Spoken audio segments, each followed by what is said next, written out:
Hello everyone, this is Jimmy and welcome to episode 21 of Nuclear Earth Reirradiated. We're going to start today off with a little bit of math, and if you are allergic to mathematics, I suggest you jump ahead like 5-ish minutes because, there's going to be quite a bit of math ahead of us. So, starting us off, last episode I mentioned in passing that I thought we were only making like one Neutronium nugget per hour. That's a lie. And let me tell you how I ended up making that lie. Now, I did also clarify that I knew it was a lie shortly after I recorded the video, but it was, I wasn't going to record a voiceover to fix it. Anyways, if you look here, we have 1800 Neutronium. That, if we were producing it, or one a day, right? If we were producing it one a day, this is what, like 5 years worth of production? Clearly, it hasn't been 5 years since the last video. So a couple things have changed. First of all, I just straight up did my math wrong the first time around. Like I had I substituted my numbers wrong and resulted in bad numbers. So I've now fixed it, and according to my new math, which I will post in the description, it is a lot of characters. Be very careful reading it. You might hurt yourself. At least if you're an idiot like me, you might hurt yourself. But anyways, what is, we produce about 4 an hour, accounting for recent buffs. So when I presented the rate of Neutronium production to the pack author, he went ahead and buffed it a little bit. This lowly enriched fermium 257 used to produce 1 pile, now it produces 4, so that's 4 times as much. This highly enriched fermium used to produce 2, now it makes 10. So this is a 4 times buff and a 5 times buff. That's pretty big. Now, the fuel chain I did before was almost correct. I made a couple small tweaks to it, but essentially it's I'm going to keep burning the same fuels as before, and the process is the same. I added a couple reactors because just like my reactors weren't burning fuel fast enough. That huge one, basically everything on the left side is like passive cryo lattices. The right side is active cooled reactors, except this one, which is also a, what is it? It's a 271 heat reactor. I went ahead and labeled them because I forgot what reactor did what, and it would suck to put the wrong fuel in these reactors because I don't have a heat-based safety loop on any of them. All right, anyways, for simplifying the math on determining how much output you get per unit input, I made one somewhat incorrect assumption. I know this to be incorrect, however, it simplifies the math tremendously. At every step, you have the option of doing low or high enriched fuel. If you use low enriched fuel, you end up with excess of this material, basically the fissile material. If you do high enriched, you end up with excess of the, if you do, low enriched has excess fissile, high enriched has excess fertile. To make the math easier, I just assumed you do one or the other, and then when you're done, if you have excess left over, you can use that material for something else. I can almost assure you that that is not 100% optimal, and that the true optimal solution involves a split of low and high enriched fuel at every step. However, to calculate that goes well beyond the math that I know how to do. Like, I vaguely understand the concepts of it. It's multi-dimensional linear optimization stuff. I suspect the scope that it's used here, like it's only there's like, if each variable or each tier represents one variable, right, where where the variable is just split between low and high enriched fuel, so you have like 8 to 10 variables. Given that, I assume that the problem is simple enough to be solved brute force via computation. I just can't be bothered doing it. This is one of those situations where the analytical solution is probably too complicated to be worth pursuing, like the pure mathematics solution, which means that you fall back on the use a computer to solve it solution. If the complexity is too high to be solved via via brute force, then you start applying these cute machine learning algorithms to it. And in fact, oftentimes when you hear in the news that people are using, this nature-inspired AI algorithm, it's to solve a problem like this. Generally, it's for some type of multidimensional optimization. The fact that this is a linear optimization does simplify it a lot. But anyways, linear algebra was a class I took way too long ago, and I've forgotten everything about it. So, as a result, if you look here, I have a bunch of waste materials. almost all of these waste materials are a sign that I'm being suboptimal. But anyway, end of the day, we make some neutronium, make enough neutronium for now. So using tier 4 void miners, I believe we get something like 6 neutronium nuggets per hour. Does that make sense? Let's see, how much would that be? 1820 divided by 6. Yeah, that's probably at least ballpark right. 6 an hour means that this is 300 hours worth of production. It hasn't quite been 300 hours of uptime since we started running the reactors, but I'm basing it off fuel mining time, and we started mining fuel long before we started running reactors. So it's at least ballpark 6 an hour. That's accounting for the 5x buff that was received recently. So anyways, this is all impure neutronium. We have to process it in the fusion thingy to purify it, and then we can turn it into real neutronium. So let's see, this is 1820 piles. That's 81. Well, it's 9 to 1 to nuggets, right? So divide that by 9 is about 200. So we have about 200 nuggets, or like a little bit over 20 ingots of neutronium. It's not like the worst. I mean, it's not very good, but it could be worse. So anyways, all we have to do is chuck it into here, and it will purify it for us. Earlier, the recipe for purify it was generating power, but apparently that was a bug. It's supposed to be energy negative. So because this is an energy negative recipe, it consumes power. Anyways, I think I'm actually like literally out of channels here. No, I have 20. I have a few left. All right. So why is this an item interface and not a phantom face? I'll never understand myself. Whatever. I guess it's because it's an item interface. All insertion here happens via the top. Whatever. We'll just export bus the impure neutronium to here, and because we can now configure buses via ghost items, we no longer have to touch this stuff, because touching it is very bad for our health. Oh, there's a cake. Let's eat it. Nope, I'm full. I've made so many of these random cakes, but now that I have like the repair charm, it's no big deal. All right, that jams. I guess we can put some acceleration cards into here. So that jams the neutronium into here where it gets charged, whatever. It uses quite a bit of energy to do it, and I guess eventually we'll be limited by our rate of energy insertion into the fusion controller. Whatever. Over the long term, this number will, the fusion controller is plenty fast to turn all of our impure neutronium that we produce into regular neutron. Is this even more radioactive? I don't know. Neutronium is an unpleasant stuff. 2 rads per... Yeah, I guess pure neutronium is even more radioactive. All right, so that's neutronium for now. We can put that behind us. Each of these, well, here, if you're curious about some of the new reactors I added, this is just one that is, 20 or 1228 heat per tick. I think that's, yeah, it's basically so we can exactly run highly enriched Insanium 252. It's, can I show you what it looks like internally? Does this work? Kind of. It's a bunch of cryotium active coolers mixed with interspliced various types of passive coolers. The reactor was designed by the LEU235.com website, so yeah, the rest of these are basically just cryo lattices, including one very, very, very big one up at the top. Oh, while I'm standing here, look, if you look down here, we're down at 0 rads per tick. That's because I've stacked the heck out of radiation scrubbers up there.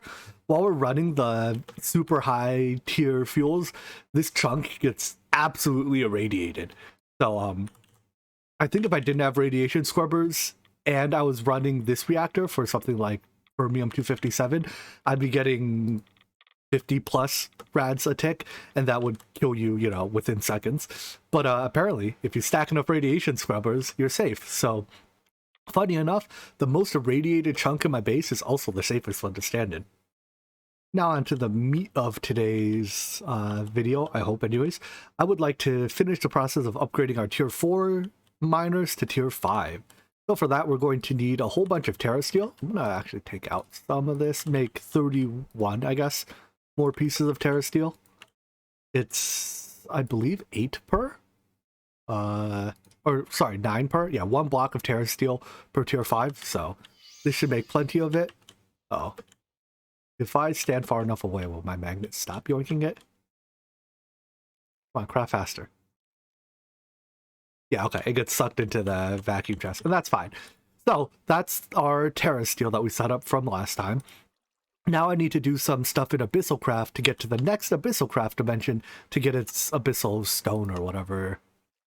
So how far are we? I guess I have to recomplete this quest so I can see what exactly comes after. But we have to then we currently have this tier of Abyssonomicon. We have to upgrade to the Dreadlands one.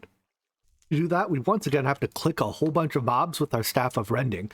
However, there's apparently an enchant that makes this slightly easier, the multi-rend enchant, so I'm just going to waste some experience.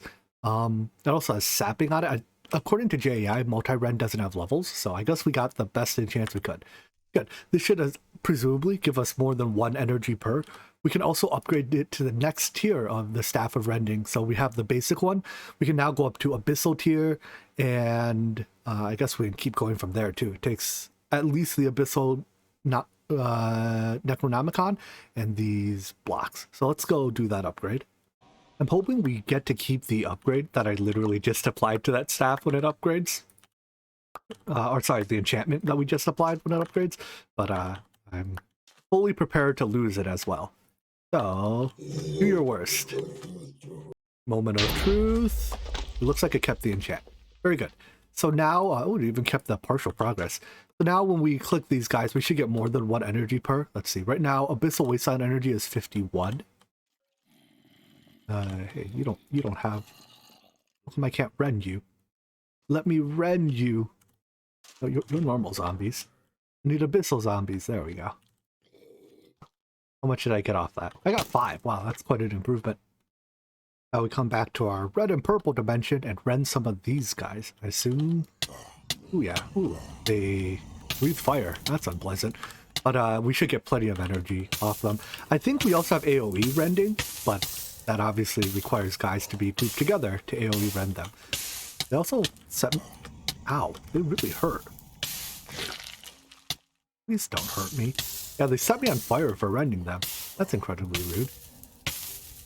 These little guys are much easier to rend because they don't hurt you. But on the other hand, they also die much quicker. Oh, there's fake animals here too. Hello, fake sheep. Can't rend the purple guys though. Nope. They're rending a bunch of those things and turning their souls into their skins or whatever.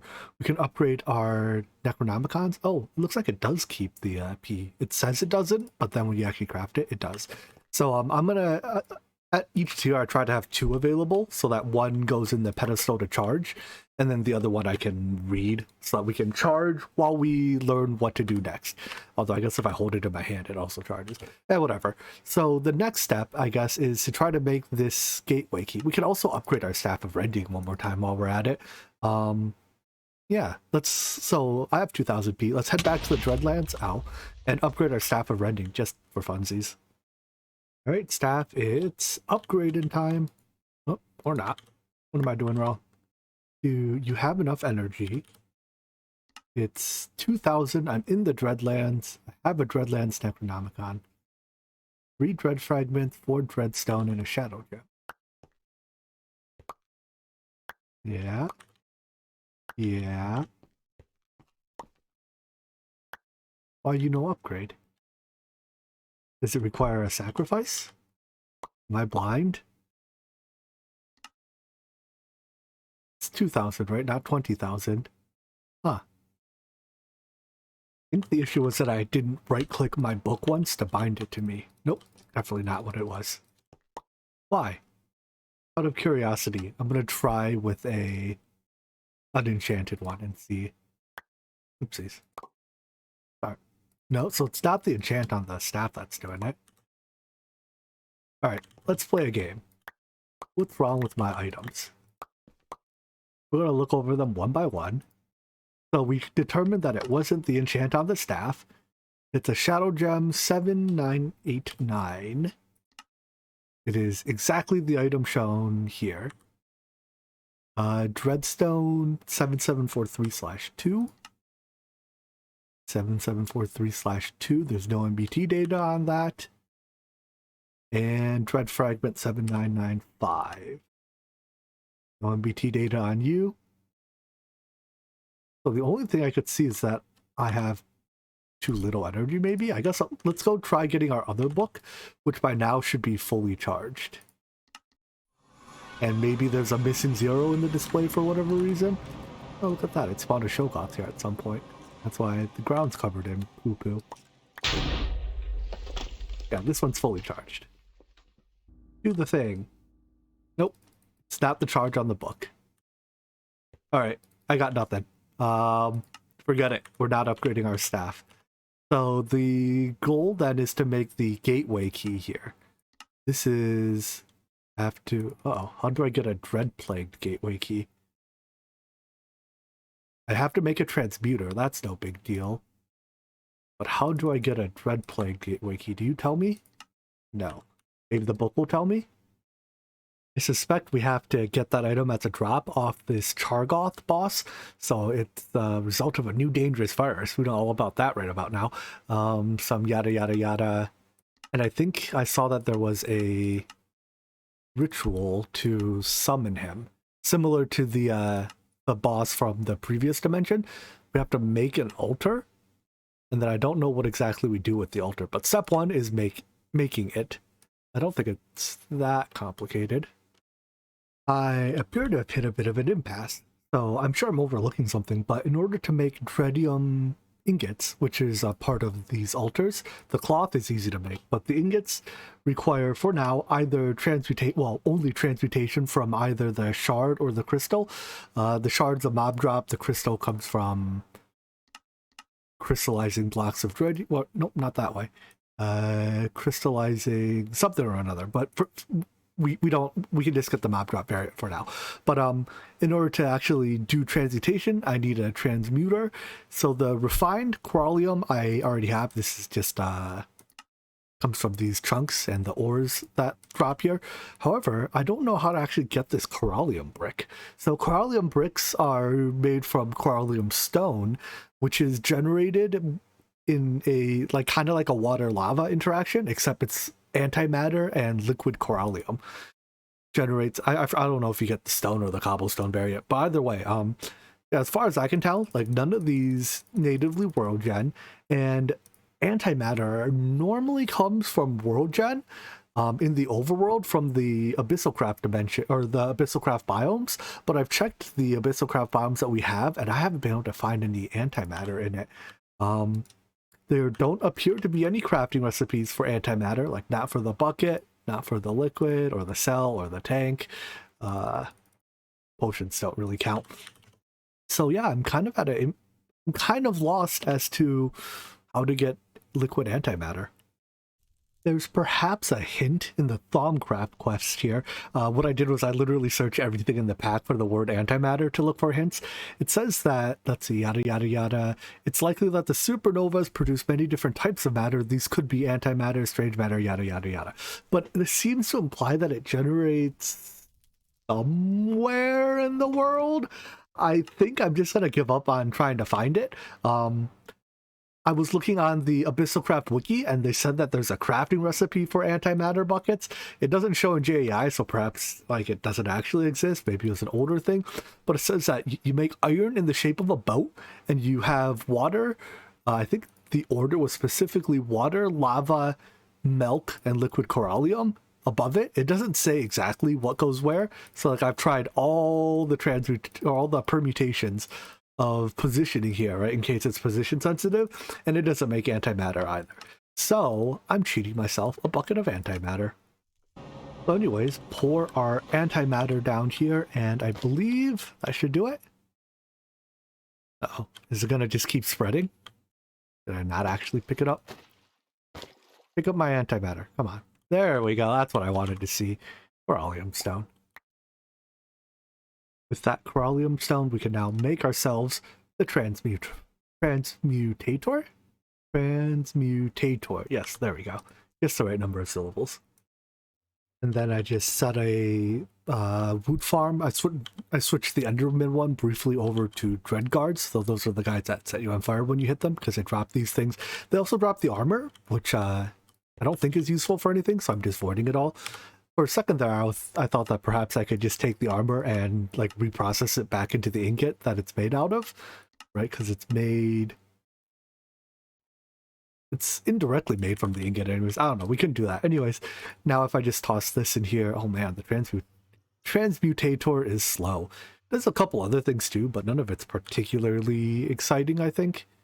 I don't care about the fuel. Like, okay, it can double our flint yield. Woohoo. But yeah, most of the things it does is pretty uninteresting. Hopefully our ritual altar works this time. So this ritual does require a sacrifice. The fact that it's still not working makes me suspect that perhaps something's wrong with my altar. Let's see. So location, the Dreadlands. We're in purified Dreadlands. Maybe we have to be in the red Dreadlands, not the purple Dreadlands. I've really got no other idea. Let's try migrating to the red Dreadlands. So like before, make the altar like that. Put all our bits on it. You know what? I'm going to try the staff one more time. Because if the staff works when we switch biomes, then we know what the problem was, right? And I'm quite curious. Please work. Please work. Okay.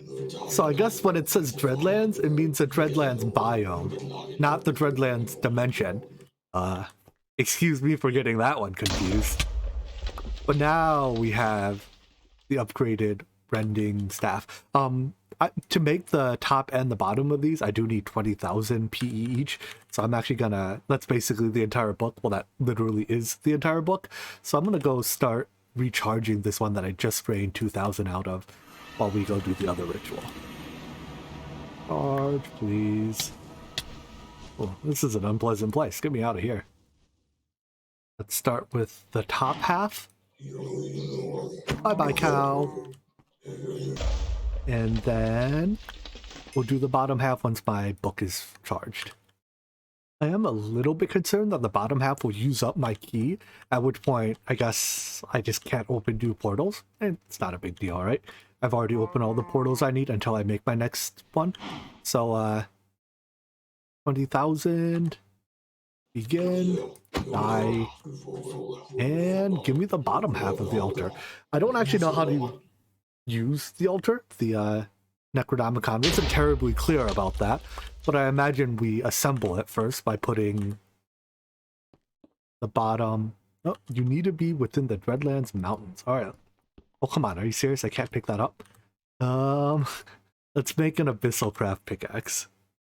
I imagine the pickaxe made of the material that is all question marky is as high tier as we're gonna get for now. So, if that can't pick it up, I'm about to be real upset, Abyssal. Don't do this to me. Please. I hate Abyssal. Alright, Atomic Disassembler to the rescue. That, apparently, I don't know what the mining level of these is, but, the Atomic Disassembler had enough mining level to get it. So anyways, what was that biome I had to be in? Dreadlands Mountains. I assume that's in this dimension. Let's look around a little bit. This looks like a mountain, right? Hey, we found it. Cool. And go. I guess we just place the top on top of it now? Nope. You need to place the altar 46 blocks lower. Well, if you insist. Third time's the charm. Click the top block to enter. Oh, come on. Do I take damage for touching it? Here we go. All right. We have teleported into here. I think it actually just, oh yeah, it generates its dungeon around here. All right. This works for me. I guess we just have to fight our way through it to the boss.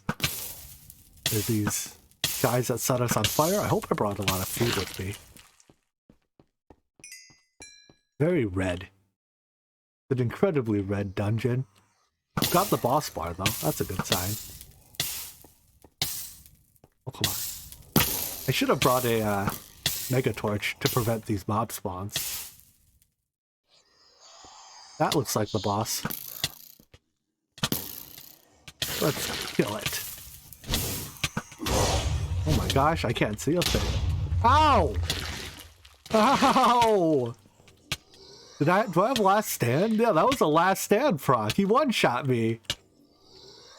Well then, alright. Don't underestimate this guy. He's also taking suffocation damage in his own lair. Can I get down there? Let's just bust our way down. Over here somewhere, right? Let me in.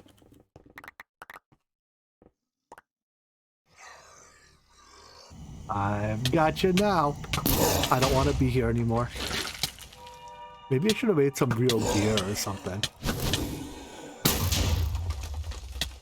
Now this is strategy. Take that, Chargoth, the Dread Beast. Some demon virus god you are. Alright, so killing him should drop us a key. We can have our key back. Transmute it for a working one, alright? Do we get... Sure, it's here somewhere in that pile I'm lugging around. Oh my god, that's a hand. Run our key through the transmutator, and that should get us the key for the next dimension. That's a word. I'm not even going to try to pronounce those words. But I think all we need from the next dimension is its, like, base stone. So, if memory serves me right, in order to open this dimension, we have to actually be in the Dreadlands. I think you can only go deeper by being, like, in the previous dimension, if that makes any sense. That works. Alright, so this takes us to Omenthal. I should bring a teleporter with me, actually. This place has some interesting terrain generation. We need this... Uh-oh. Atomic disassembler. We need this stone just for upgrading our void miner. But while we're here, we may as well rend some mobs and upgrade our book just for the greater capacity as well. While the Dreadlands book has 20,000 storage, the Omenthal one has 40,000. So that's quite a step up. Alright, let's charge these as well. And with that, I think we're ready to tear down our void miner and put up the next tier one. As you can see, I'm spawning a bunch of withers too, because those are the last blocks we need. The structure frame tier 5s take another star each. The increase to tier 5, we should also see a significant increase in energy usage. Yeah, 156, almost 157,000 RF per tick. Thankfully, I think we do, well, we definitely produce enough because our nuclear reactors, right, all of those produce energy too. But I think we might be in a situation where peak production peak consumption exceeds momentary production because our reactors only run in spurts. The way to work around that is to add some type of energy buffer between the energy production and energy consumption. I think what I'll do is I'll leave this buffer as it is, because this one is currently buffering the output of our fusion reactor, and then I'll add another one with maybe even ultimate cells if I can to buffer the output from our fission reactors. But yeah, this thing at tier 5 now produces 1 ore per 4 ticks. In fact, we can just see the stuff streaming out there. That's pretty neat. The induction cells are going to take a little while to craft, probably half an hour-ish, so they probably won't finish today. But for now, we have our two tier 5 void miners running. The next thing I want to do to upgrade these is swap these null modifiers out for luck modifiers. So there's 10 null modifiers in each. I could use accuracy, but again, the effective gain from accuracy is extremely low. Whereas I think having, when we're only considering the uranium and thorium we get, all 10 being accuracy upgrades is probably worse than a single luck upgrade. So to make luck upgrades, we need 1 of our precious neutronium ingots each. But again, we have over 20, so we can make the 20 we need for these two. Each one uses 10. We can make the elementium. The landesite we should have a fair bit of. Yeah, 21,000. That qualifies. So really all that's missing is Dawnstone. I took a look at this. There doesn't appear to be any cheeky way to make Dawnstone that doesn't involve making the Embers fluid. So it's made by mixing gold and copper, but like only Embers gets to mix it. None of the other mixers get to do this recipe. Once we have the liquid, it can be solidified in an ingot former, as opposed to the stamper, which I guess is nice because it's kind of the Embers stamper is kind of a pain in the butt. So if we can use the ingot former, I'll be happy to use it. But yeah, that's probably a bit much to try to squeeze in for today. So we'll leave the upgrades for next time. Another thing we're leaving for next time, or probably even later than that, is actually automated processing of all these ores. So these drives are going to start really filling up now that I'm mining 4 times faster, and 10 luck upgrades is probably about another 4x like multiplicative upgrade. So with all our luck modifiers, we'll probably be getting about 1 ore a tick, and that's going to fill up these drives mighty fast. So I'm going to pull out 4 of the empty ones and just replace them with ginormous drives that I had crafted earlier. These drives hold infinite items. Not truly infinite, but they hold an absolutely tremendous amount of items. And a quick sanity check here just to make sure that what little bit of automated ore processing we do have, which is for thorium and uranium ores, looks like it is able to keep up with the increased rate, which is not terribly surprising. I did expect that it would have no issues keeping up. And on that note, let's wrap things up for today. Look at all those ores being produced. We'll have to set up processing probably pretty soon, but let's do one last thing today. We are now making a whole lot of californium 250 because one of our reactor steps, I think it's this one, lowly enriched californium 249, produces 16 nuggets of it per. So if we're going to make all this stuff, there's only one use for californium 250, and that's to make RTGs. I mean, I guess we could decay it, but nah. 400 RF a tick RTGs, by the time you can make these, you don't need them. However, I can't just make one. Can't just make 1,000. We can make 4,286 of them. Maybe let's settle for 1,000 because that's about as many as I can fit into my my crafting thingy. 12,000 tin ingots go into this. Jeez. All right. Well, we're gonna hit the go button. This is gonna take it a couple hours to craft, and when it's done, we'll have 1,000 californium RTGs to place for tomorrow, I guess. Each one makes 500 RF a tick, so like that's 500,000 RF a tick. Completely free, completely useless, but completely free. Take care. Bye-bye.